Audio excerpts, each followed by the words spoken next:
भाइयों और बहनों, राष्ट्रपति जी ने आपातकाल की घोषणा की है।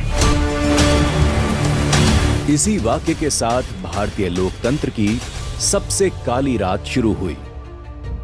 जिस भारत ने वैशाली के गणराज्य के रूप में रोम से भी सदियों पहले विश्व को लोकतंत्र का दर्शन दिया, वहीं पर 25 जून 1975 की आधी रात लोकतंत्र की आत्मा को कुचल दिया गया। ये वो भारत था जहां भगवान राम ने राज्याभिषेक की जगह वनवास को चुना, जहां बुद्ध ने साम्राज्य नहीं संन्यास को अपनाया, जहां सत्ता को सेवा का माध्यम माना गया, साधन नहीं साध्य माना गया। लेकिन इसी भारत में जब एक अदालत ने प्रधानमंत्री इंदिरा गांधी को चुनावी भ्रष्टाचार का दोषी ठहराया और उन्हें पद के अयोग्य घोषित किया, तो उन्होंने बिना मंत्री परिषद को विश्वास में लिए और अपनी कुर्सी बचाने के लिए संविधान और लोकतंत्र का गला घोंटते हुए देश पर आपातकाल थोप दिया। आपातकाल की घोषणा सत्ता की बौखलाहट का परिणाम थी। ये सिर्फ इमरजेंसी नहीं थी, ये इंदिरा तंत्र की शुरुआत थी।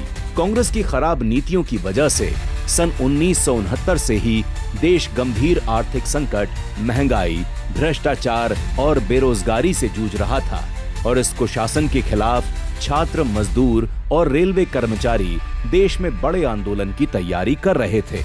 इसी दौरान जयप्रकाश नारायण ने संपूर्ण क्रांति का आह्वान किया, जिसने राजनीतिक आंदोलन को जन आंदोलन में बदल दिया। ये वही क्षण था जब सत्ता को पहली बार जनशक्ति की खुली चुनौती मिली और दिल्ली की सत्ता की दीवारें हिलने लगी थीं। और फिर 12 जून 1974 को आया वो ऐतिहासिक फैसला, जब इंदिरा गांधी बनाम राजनारायण मामले में इलाहाबाद हाई कोर्ट ने इंदिरा गांधी को सरकारी मशीनरी के दुरुपयोग के मामले में दोषी ठहराते हुए उनका चुनाव रद्द कर दिया, साथ ही उनके 6 साल तक चुनाव लड़ने पर रोक लगा दी। यही वो क्षण था जब लोकतंत्र और तानाशाही आमने सामने खड़े हो गए। इंदिरा गांधी ने रास्ता चुना लोकतंत्र को खत्म करने का। आपातकाल सिर्फ एक संवैधानिक प्रावधान का दुरुपयोग नहीं था, ये लोकतंत्र की हत्या थी, बाबा साहेब अम्बेडकर के बनाए संविधान की हत्या थी। यह उस आजादी का अपमान था जिसे पाने के लिए लाखों लोगों ने अपना सर्वस्व न्यौछावर कर दिया था। विपक्ष का दमन, लोकतंत्र को बंदी बनाया गया। आपातकाल लगते ही देश भर के विपक्षी नेताओं को रातों रात गिरफ्तार कर जेल में डाल दिया गया। जयप्रकाश नारायण, अटल बिहारी वाजपेयी, एल.के. आडवाणी, जॉर्ज फर्नांडिस, सभी को बिना ट्रायल और वारंट जेल भेजा गया। मीसा और DIR जैसे कानूनों के तहत 1 लाख से ज्यादा नागरिक बंद किए गए। इस दौरान दर्जनों लोगों ने कांग्रेसी तानाशाही का मुकाबला करते हुए जेलों में दम तोड़ दिया। कई महीनों तक जेल में रहने के कारण विपक्ष के कई बड़े नेता गंभीर रूप से बीमार हो गए। लोकनायक जयप्रकाश नारायण की किडनी खराब हो गई, जिसके कारण अगले ही कुछ वर्षों में उनका देहांत हो गया। जेल में अटल जी की तबीयत भी बिगड़ गई, जिस कारण उन्हें भी कई महीनों तक अस्पताल में भर्ती रहना पड़ा। आपातकाल के दौरान राजनाथ सिंह जी भी कई महीनों तक जेल में बंद रहे। इस बीच उनकी माताजी के निधन पर भी उन्हें अंतिम संस्कार में शामिल होने के लिए जमानत नहीं दी गई। न्यायपालिका की आत्मा पर हमला। जब बंदी न्याय की शरण में पहुंचे तो सुप्रीम कोर्ट भी सत्ता के सामने झुक गया।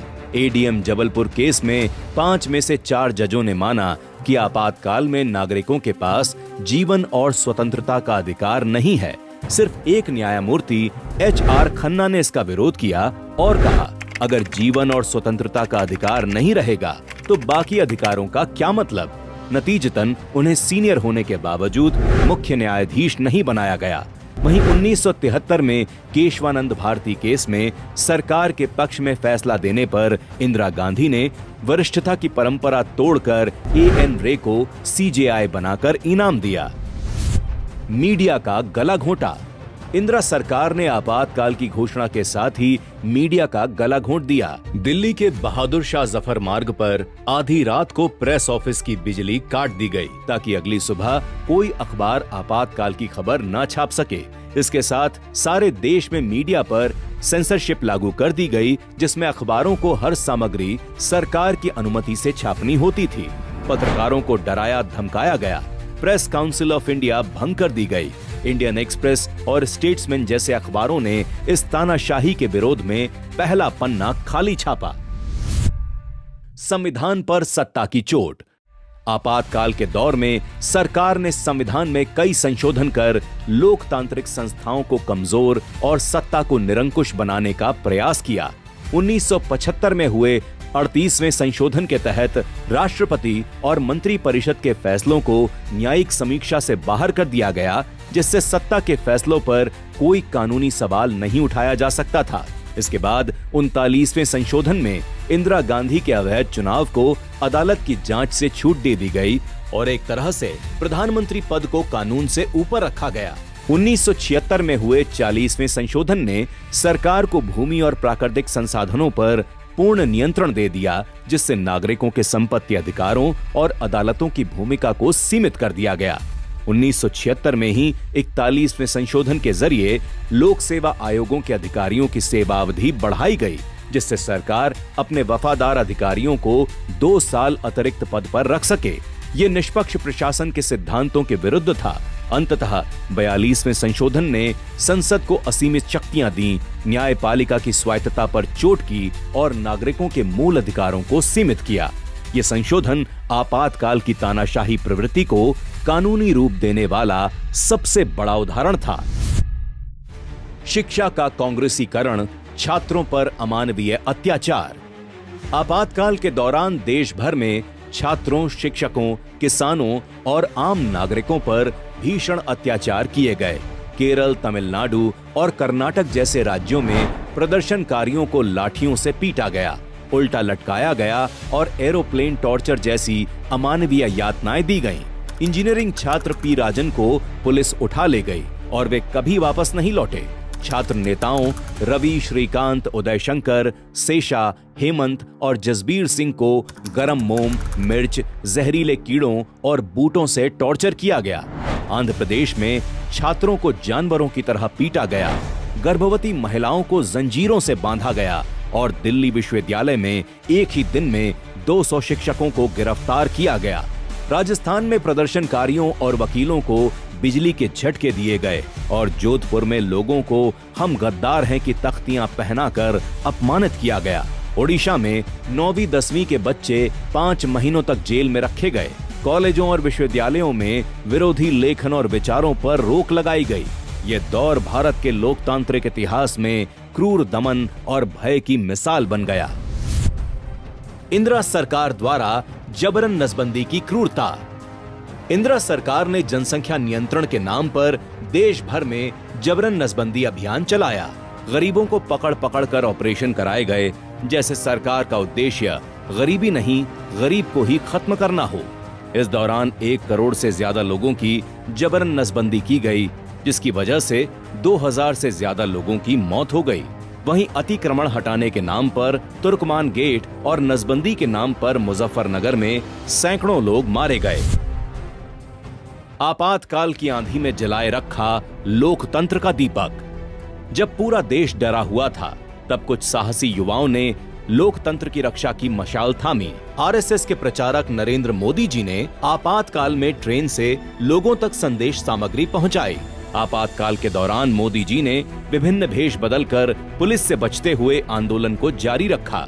उन्होंने बटुक भाई और स्वामी जी जैसे भेषों में गुजरात के विभिन्न हिस्सों का दौरा किया। एक बार उन्होंने भुजंगर जेल में बंद नेताओं से मिलने के लिए स्वामी जी का रूप धारण किया और वहां 1 घंटे तक गुप्त रूप से बैठक की। आपातकाल के दौरान मोदी जी ने प्रचार सामग्री के वितरण के लिए अभिनव तरीके अपनाए। उन्होंने साहित्य को नाई की दुकानों में रखवाया ताकि लोग वहां आकर उसे पढ़ सकें। इसके अलावा उन्होंने संतों और धार्मिक नेताओं के माध्यम से ये सामग्री ग्रामीण इलाकों में पहुंचाई। उन्होंने आपातकाल के दौरान के अपने अनुभवों को संघर्ष मां गुजरात नामक पुस्तक में संकलित किया। उनके द्वारा ये पुस्तक 23 दिनों में पूरी तरह से स्मृति से लिखी गई है। वहीं प्रवासी भारतीयों और आईएफडी, फिसी जैसे संगठनों ने अंतर्राष्ट्रीय स्तर पर भारत में तानाशाही के खिलाफ आवाज उठाई। टाइम पत्रिका जैसी मीडिया संस्थाओं की आलोचनाओं ने इंदिरा सरकार पर वैश्विक दबाव बढ़ाने का काम किया। साहित्यकारों और कलाकारों का विरोध। आपातकाल में न सिर्फ नेता बल्कि लेखक, कवि, पत्रकार और कलाकार भी सरकार के खिलाफ उठ खड़े हुए। फणीश्वर नाथ रेणु और शिवराम कारंथ ने अपने सम्मान लौटा दिए। स्नेहलता रेड्डी की जेल में मौत हो गई और किशोर कुमार के गानों पर प्रतिबंध लगा दिया गया। राष्ट्रीय स्वयंसेवक संघ समेत करीब 26 सामाजिक राजनैतिक संगठनों पर प्रतिबंध लगा दिया गया। जनता बनी थी न्याय की आवाज। लोक शक्ति की लहर ने लोकतंत्र की हत्या करने वालों को इतिहास के कूड़ेदान में फेंक दिया है। 1977 के ऐतिहासिक लोकसभा चुनाव में इंदिरा गांधी की बुरी तरह हार हुई। जनता पार्टी को जिताकर जनता ने स्पष्ट संदेश दिया कि अब तानाशाही नहीं, लोकतंत्र रहेगा। जिन्होंने लोकतंत्र के मंदिर को बचाने के लिए अपना सब कुछ न्यौछावर कर दिया। उनके बलिदान और संघर्ष को याद रखने के लिए मोदी सरकार ने 25 जून को संविधान हत्या दिवस के रूप में मनाने की घोषणा की। कांग्रेस की वर्तमान सच्चाई, आज भी वही मानसिकता। आज कांग्रेस जिस संविधान, न्यायपालिका, प्रेस की आजादी और संस्थाओं की निष्पक्षता की बात करती है, वही कांग्रेस आपातकाल के दौरान इन सभी को रौंद चुकी है। संविधान को रौंदा, प्रेस का गला घोंटा, कोर्ट की स्वायत्तता खत्म की, एजेंसियों का दुरुपयोग किया, विपक्ष को कुचला। आपातकाल ने देश को यह सिखाया कि लोकतंत्र को बलिदानों के बल पर जिंदा रखना पड़ता है। आपातकाल केवल एक राजनीतिक अध्याय नहीं था, बल्कि एक चेतावनी है जो ये बता रही है कि भारत के लोकतंत्र के लिए अभी भी खतरा टला नहीं है, क्योंकि तब भी कांग्रेस का चरित्र अलोकतांत्रिक था और आज भी कांग्रेस के लिए एक परिवार देश से बड़ा है। और जब तक ये मानसिकता रहेगी, देश के लोकतंत्र के लिए खतरा बना रहेगा। कोई व्यक्ति कितना भी बड़ा हो मगर देश से बड़ा नहीं हो सकता। कोई दल कितना भी शक्तिशाली हो मगर 62 करोड़ जनता से अधिक शक्ति नहीं रख सकता। व्यक्ति आएंगे, चले जाएंगे, पार्टियां बनेंगी, बिगड़ेंगी, नई पार्टियां जन्मेंगी, सरकारें कायम होंगी, बदलेंगी, मगर कश्मीर से लेकर कन्याकुमारी तक फैला हुआ भारत अपनी सनातन संस्कृति के साथ आधुनिकता का वर्ण करने के लिए अमर काल तक इस तीर्थ यात्रा में चलता रहेगा।